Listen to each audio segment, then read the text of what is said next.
There's 5 months left until the exam season, so today I'm going to show you how to use your mock grades to maximise your revision time and get the best possible grades. So without further ado, let's just get straight into it. The first thing you need to do is make a priority list. So prioritise which subjects need more attention based on the grades that you got. So for me, when I was doing my November mocks, my worst grades were in history, statistics and physics, so I knew that those were at the top of my list and those I needed to focus more attention on. The next thing you need to do once you have a list of priorities based on the grades is then to adapt your revision timetable accordingly. So if you've been following my YouTube channel, then hopefully you'd have already made a revision timetable, and I said to give equal amounts of time in your timetable to each of your subjects. So normally people have around 7 GCSEs, so you'd give 1 subject to each day of the week within your timetable, so then you're giving equal time to each subject and you're not neglecting one subject and focusing entirely on another. But now that you have your mock grades, you have a clear indication of which ones need more attention, so you need to adapt your timetable accordingly. For example, if you did really well in English but you didn't do so well in maths,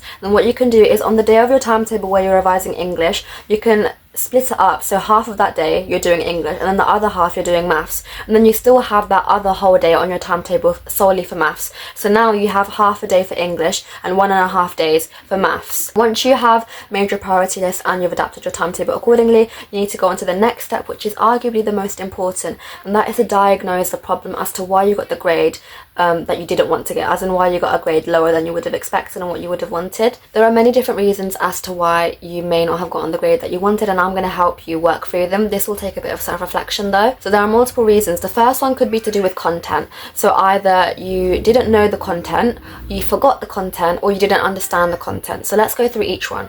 First of all, if you think that you didn't know the content, so you've obviously got gaps in your knowledge, then what you need to do is get the specification out for your course and then go through each of the topics and identify which ones you don't know the content for. Identify the gaps in your knowledge basically. You can find the specification hopefully within your textbook because they'd have topics in there. You can ask your teacher, or you can find the specification for your exam board online.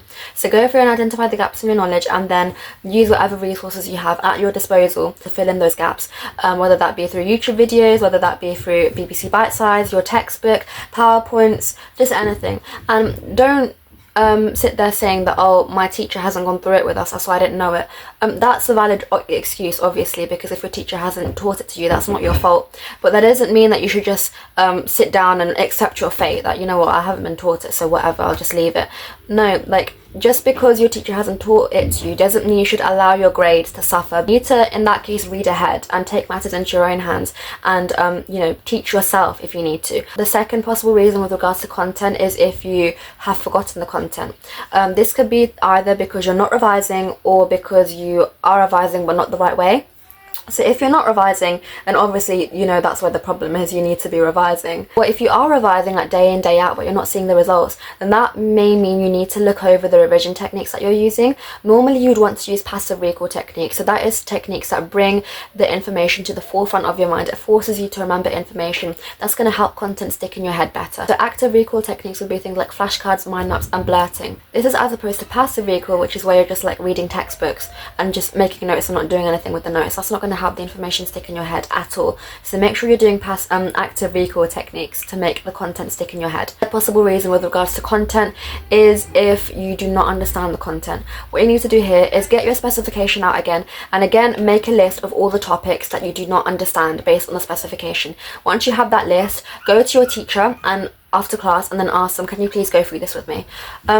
More often than not, your teacher will be more than happy to go through it with you, because your teacher will be happy that you're taking your learning into your own hands, and your teacher is getting paid to teach you. It's their job. So don't feel shy or think that you're bothering them or anything. It's their job. It's vital that you understand the content. If you don't, then you're not going to be able to apply it within your exams. Okay, so that's content. If you think that you know the content at the back of your hand but you still didn't get the grade that you wanted, it may be down to exam technique, and the best thing that I can offer for that is to practice exam questions as much as you can.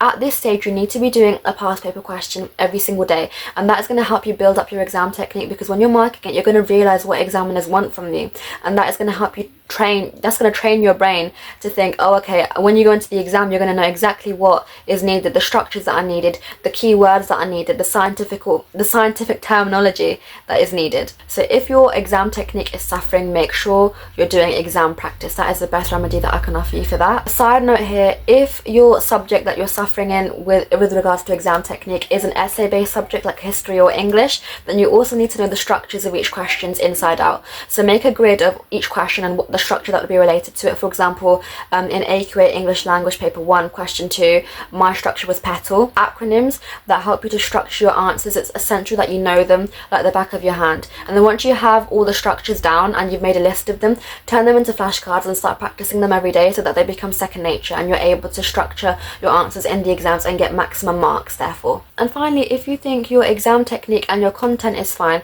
it's just that you didn't finish the exam, your timings are suffering, then first piece of advice I can offer you is to make sure you're practicing exam technique first of all, to make sure that you know how much time needs to be given to each question so you don't end up waffling, you don't end up wasting too much time on one question because you're spending way too much time on it and you're beating around the bush and not using a proven and a good effective structure. But if your structures are in place and you know how much time you need to be spending on it, but you're just unable to finish it on time and time again, then you may need to consider getting extra time. Maybe go and speak to your exams team within your school or your focus team or your teachers and say, look, I'm really struggling to finish my exams on time. I don't know if I need extra time. And it doesn't mean you're dumb. Let me just emphasize that. It does not mean you're dumb. There are so many different reasons why a person might need extra time within the exams. For me, I didn't get extra time, but now that in hindsight, now that I think about my whole exam season history for GCSEs and A levels, and I've noticed that there was a trend, like I didn't finish my exams, like within my English language GCSE, I didn't finish my question 5 and that cost me a 9. I got an 8 instead, even though I got 9s in the mocks. And then in A level, I got a B in psychology because I lost like 20 marks worth within a paper because I didn't finish the paper, like I didn't finish half the paper basically.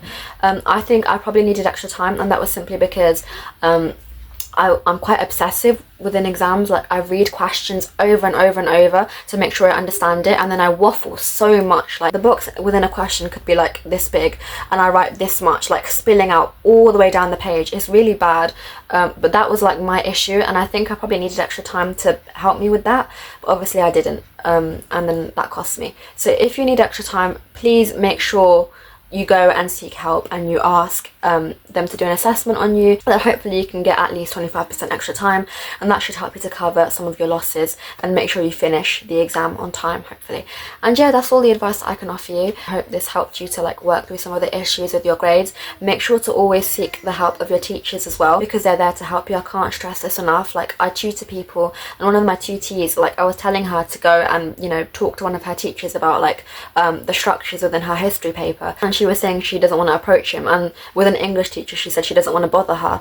Like they're there to help you, they're being paid to teach you, it's their job. Just email them or go to them after class and just ask, can I please have a bit more help with this? And I'm sure they'll be willing to help you. I'm sure they'll be more than happy to oblige. And yeah, I don't think I have anything left to say other than good luck with your exams, you got this, and yeah, bye guys.